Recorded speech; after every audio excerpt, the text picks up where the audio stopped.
So, hey guys, welcome to the dressing room. And there are a lot of points I want to discuss today. There has been a lot of incidents in the past couple of weeks, and I should say more clearly that the whole month of September. Okay, today we will be discussing facts instead of blaming any players, any of the managers, sporting directors. We'll try to look at the facts and we will try to think about probable solutions about what is currently going on in the club. So, I would like to say that, a few days ago, Jose Mourinho was interviewed in Benfica after he joined Benfica. So, about his return to Chelsea Football Club means his return to Stamford Bridge, and I'm pretty sure his return is going to be really grand. He will have warm welcome, from the crowd, and let's see how is the ceremony is gonna be. It's gonna be quite a ceremony. I'm sure about it. So, Jose Mourinho mentioned very clearly Chelsea is a part of his history. He is a part of Chelsea's history. Okay. When he was in the club, okay, Chelsea was all about winning trophies. That was Abramovich Chelsea at that point. Okay.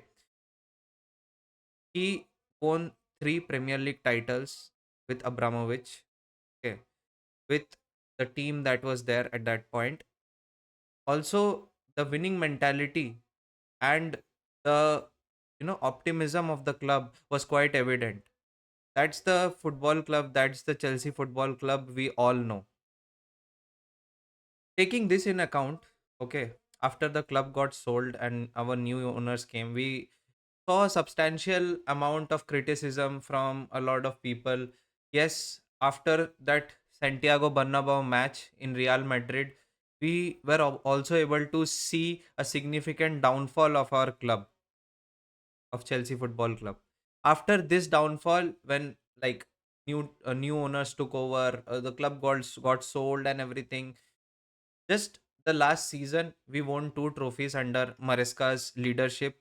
Before Maresca, there was Graham Potter, Frank Lampard, and Pochettino. There was a lot of sacking going on. There was a lot of negativity in the air. But right now, in the previous season, we bagged two trophies. So, after winning these two trophies, some amount of winning mentality, some level of winning mentality is induced into this team. The Conference League, as mentioned by Jose Mourinho himself as well. Okay. So, this trophy was quite good enough to get the team, you know, more confident, to develop the maturity, and to give them a boost. Right. Then the next step was Club World Cup. So, Club World Cup was another step. Okay. It was another step to success, you can say. There was the point, the Club World Cup win was the point where our expectations was set a little bit higher. Okay. And it is not bad. It is not bad. Even I had bigger expectations. Okay. But then when the new season started, also in the pre-season, before this actual season started, before the season started actually, first of all, Levi Colville got injured. Okay. And also, along with Levi Colville, we also saw a lot of injuries before the season itself. For example, Romeo Lavia's muscle cramps and many more. Okay.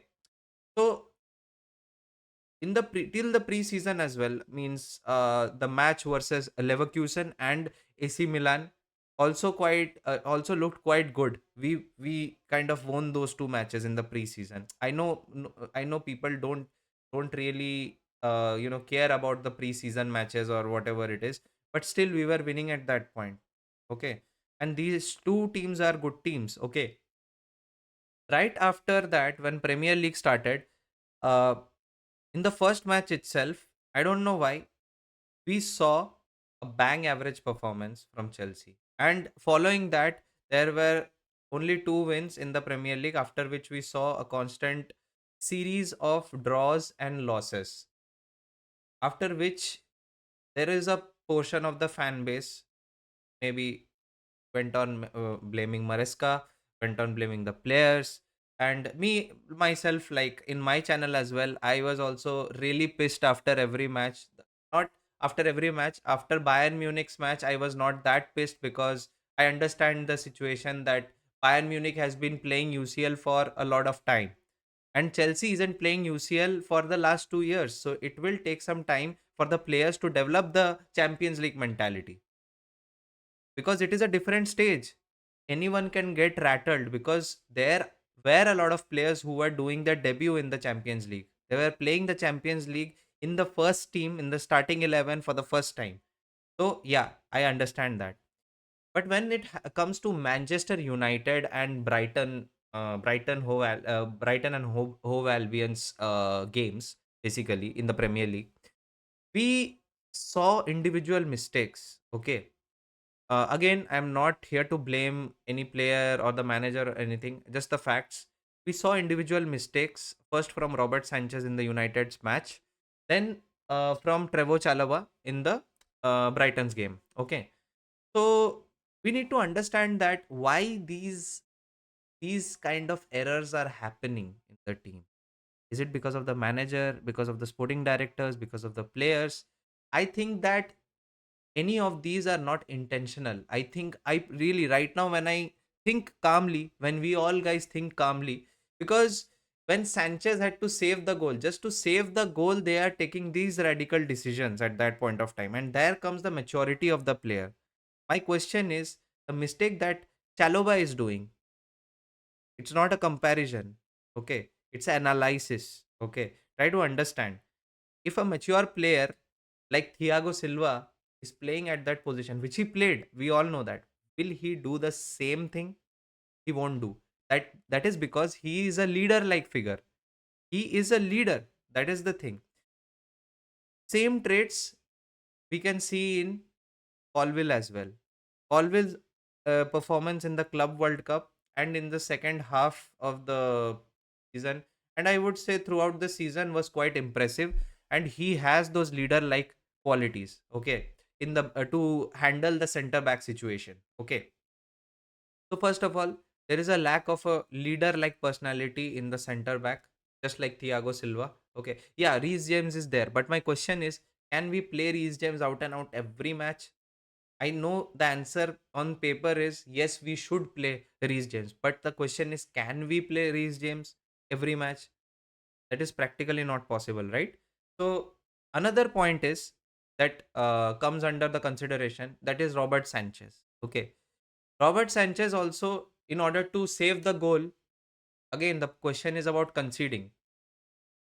The goal should be conceded. You should have conceded or not.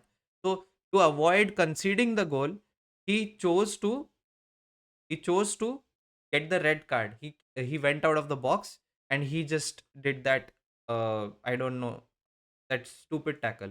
So that is the thing. We need to understand that why these immature situations are coming up. This is an immature thing, because you are a mature person when you are taking the right decision. You're taking the right decision in a fraction of seconds. Okay, and that is a quality, that is a skill that will come with experience only. That is when you are playing a lot of matches, you are getting experience, you are making mistakes and doing that. Our team currently is young and we need to accept it. Chelsea Football Club is having a young squad. Okay, and that is the reality. We are having a young squad, that is true. Okay, so there is nothing to worry about. Okay, I think in the last season as well, when you look at Conference League, that whole run of Conference League was also not unbeaten, although we expected it to be unbeaten because it is Conference League. We thought like that. Yes, I understand. Again, in the Club World Cup also, we underestimated a team like Flamengo. We were underestimating Brazilian teams, but Brazilian teams were also good. So that is the point. You don't underestimate. In like outside, we are showing that we respect other clubs and all those things happen. But to be honest, do we really do? Do we really respected Flamengo at that point when they beat us? Then we realize that yes, it's a good team. They know our vulnerabilities. And when it comes to vulnerabilities, first point I mentioned, that is not having the maturity to take the right decision within fraction of seconds for any of the players. Let it be Chalobah, let it be the centre back, let it be Robert Sanchez. Reece James is out of this particular category because he has a experience playing with Thiago Silva. He has the experience of UCL pretty well, and he was in the UCL squad. He's the only guy who was there in the UCL squad who was playing out and out. Try to understand. Okay. Now, another thing is, second most important thing is, did we sign the right players? I mean, right means the right players in the right positions in the transfer market. That is the second concern. Okay. Now, it's not about asking questions to the sporting directors right now, but it's a really concerning situation. Try to understand. When we say signing the right players for the right positions, did we really needed wingers like Gittens and Garnacho rather than signing Javi Simmons or a proper center back and goalkeeper? No, guys, I don't think so. First of all, we needed a goalkeeper like Mike Minen.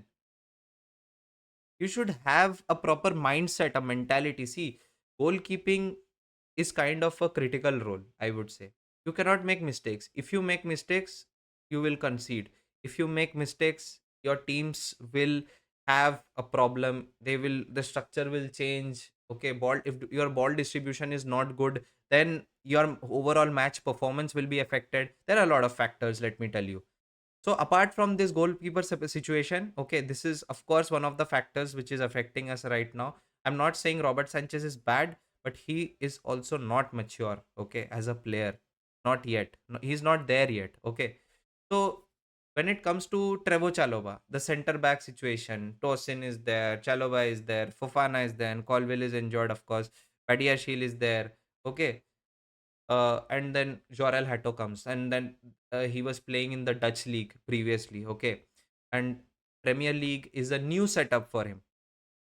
So rather than signing an experienced center back, can come experience. I don't mean you sign a 30 or 34 years guy.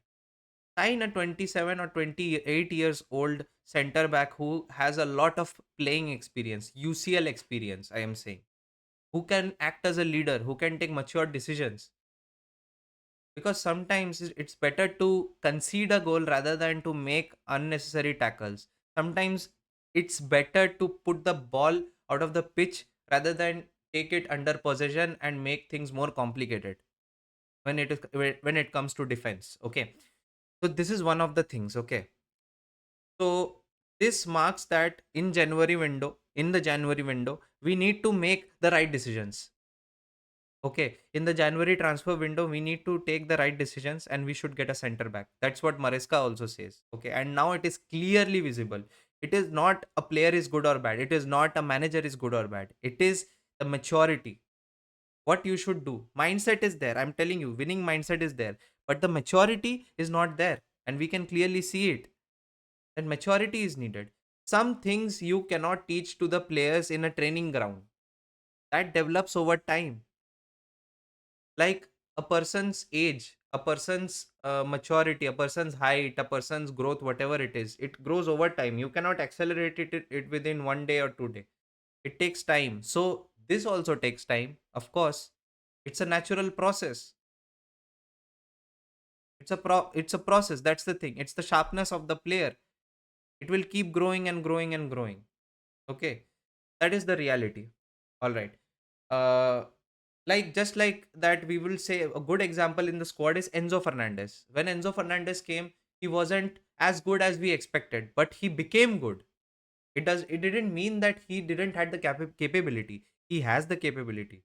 That's why he became good. I know 1 or 2 matches he was not performing well. He was having stinkers, but again I will say he had the potential and capability, and he put that amount of hard work. That's why he became capable, and like he became more mature in his game, in his position where he was playing. Okay, rather it be a defensive midfielder or a attacking midfielder.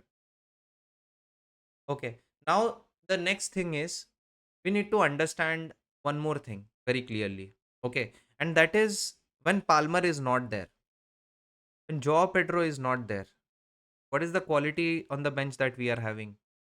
Estevao is there. That is okay. In the attacking lineup, what is the quality we are having? If we are not playing Gittins and Garnacho in situations like that, then how can we ensure that we have the bench quality? Okay. So news will keep flying. And I think that there might be some reason why Maresca didn't play these two players. Okay. That is when it comes to the decisions taken by the manager. Okay. Again, he's taking those decisions. That is not an issue. Okay. That is not an issue. Okay. We need to address that. Why is he taking these decisions? Why he doesn't take a fight when it comes to one red card, or then when they concede a goal? Why can't we fight back?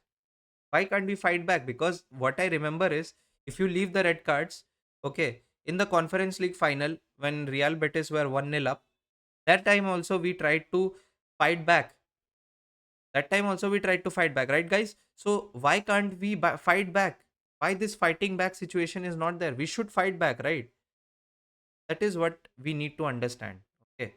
Maresca needs to trust some players, and that needs to be seen in the upcoming games. Can we have a game have can we have a game against Liverpool without any red cards? Okay. I'm not kidding. I'm being serious. Can we have a game against Liverpool without expecting any red cards? Can we have a clean sheet at least? Okay. Okay, fine. Forget that. There might be some few yellow cards and all that. Can we play without any red cards now? Can that happen? So these kind of expectations, okay, we need to understand that this winning mentality was absent for the last 2 years in our club, when we saw the sacking and changing of different managers. So these things need to be induced properly. First of all, the thing is, now we are club world cup champions, now we are conference league champions, all those things are there. Now this champions thing, when you are winning the titles, when you are becoming the champion, that is one thing. To carry that champions mentality, that is another thing. Okay. So when a child is growing up, okay, in easy language, if a child is growing up, okay, so I had a little brother, like I have a little brother. So I saw these little babies, when they grow up, you hold their hands and you first, you hold their hands, you help them to walk. Okay, you help them to stand. First of all, first they will stand, then they will fall, and then you will help them to walk. Slowly this process happen. Then they will go walk confidently, then they will start running, then they will start playing. All these things happen like that. It's a step by step process. And I think because of this reason, Maresca is the right manager for the club, because he induced that step by step process instead of directly aiming towards, let's, in my first season I'll win the in the Premier League, in my first season I'll do this, I'll do that. No, he never said that in the, like, in the conference, before he really proved that it is a potential thing the team can do. Okay, when he won the Conference League, he told, yes, we are here to win. Like, before he, right before he won the Conference League, we secured the UCL spot. That was the first stage, step number one. Again, step number two, before going to the finals of the Conference League, he said that we are here to win the finals. Okay, step number three, after winning Conference League, some confidence was there in the team. Then he went for the Club World Cup. There we won. So that is the step by step approach that Maresca is having. Maybe any other manager who comes right now, he, that particular manager won't have that kind of mentality. There may be good managers, there can be better managers than Maresca, but what Maresca has done in his first season, we have to appreciate that. We have to appreciate that. Although he made some strange calls in the last 2 3 games, but I will say that no, we started quite well in the first half of Brighton. Okay, but second half, that is the thing, we got rattled. This team gets rattled under pressure.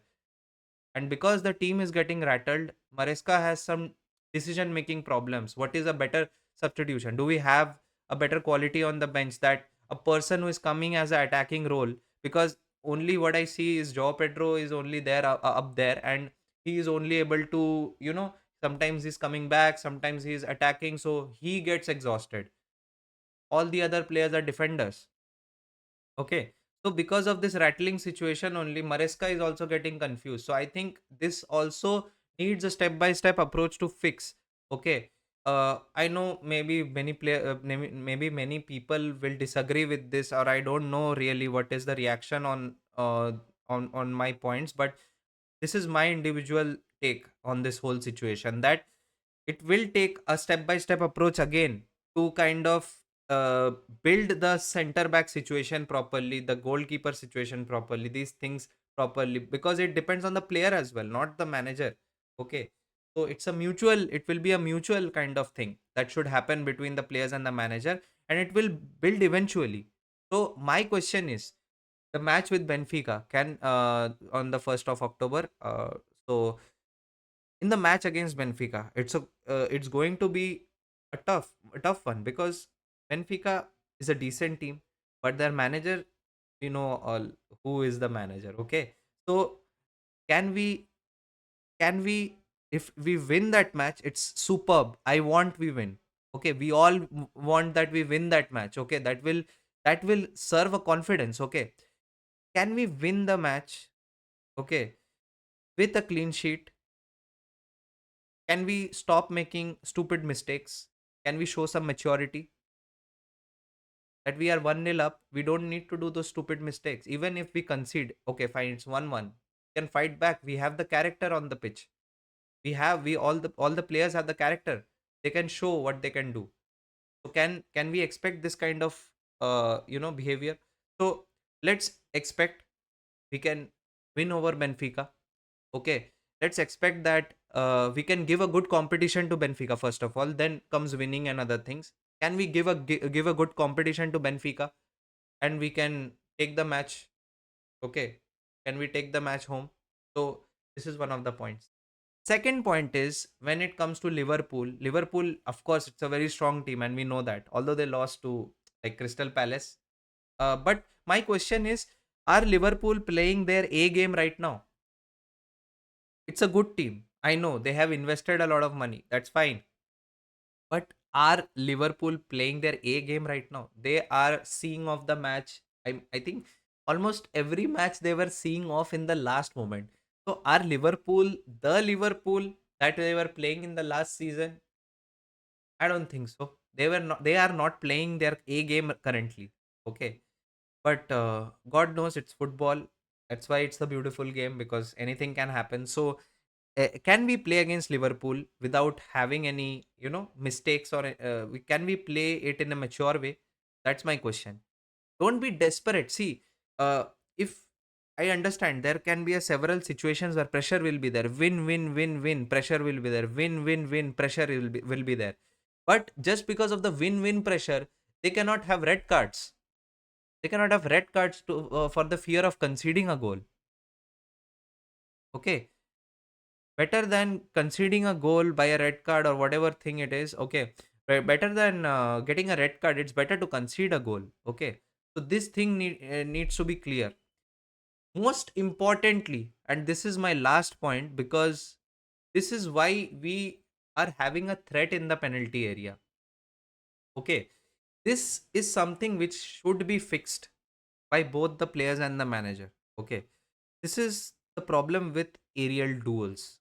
Okay, and I have mentioned it in several places. Okay, let it be the match against Lincoln City, Brighton, Man United. This team cannot cannot understand when a player of the opposition is going to go with the aerial duel. They cannot judge the players actually. They cannot fight back with the aerial duels, and that is quite a exposed vulnerability. Can we fix this? If we are able to fix this, then we can patch a lot of mistakes. We can solve a lot of mistakes that we are currently doing in the pitch against big teams. So that is the final take about the aerial duels. I think uh, that is something that can be fixed on the training grounds in Cobham, and within times. But of course, maturity and sharpness of the player, this is something which you cannot fix by training. That can be only fixed by the player when he is playing out there. Okay, when he's playing several matches, and he's having the intention to show that maturity. Again, my final message to all the players out there, the staff, the manager, with all due respect, we watch Chelsea as the winners. Okay, we have a winning mentality, we have a winning culture in this club, and we have faith in the board and the manager and the players, and we want to support you. So I'm not saying that immediately we want to see any results. Okay, immediate we want a result right now like that. I'm not saying. We have expectations. That is the another thing. But we should take a safe route, because taking red cards again and again and again, I don't think it will look good. It will distort the structure of the team eventually after every match. So can we finish in the top 4 again at qualifying for the next UCL? And not, if not the league title or the UCL, can we win any of the FA Cups or Carabao Cups, so that we can have the, winning culture going on? Can we have the expectations kind of fulfilled at the same time? It's a kind of, it's a kind of, you know handshake situation. Okay, fine, done. This is a good deal. It's a good thing between the fans and the club. So I think this much expectation which we can have, okay, this can be achieved also by fixing these small mistakes, because these small mistakes are only leading up to these big errors, okay, which costs us three points, okay, big points they are costing us. So let's see what happens, guys. Anyway, please like, share, and subscribe to this channel. Okay. I'm really happy, and I should thank all of you guys, because I've been seeing a lot of support, some views that are coming to my channel. So I will be having more motivation if you subscribe to my channel, if you like my videos. Completely, it's a very, very, very big motivation for me, like a small creator like me. So please do subscribe, guys. Please do like my videos. And till then, keep the blue flag flying high.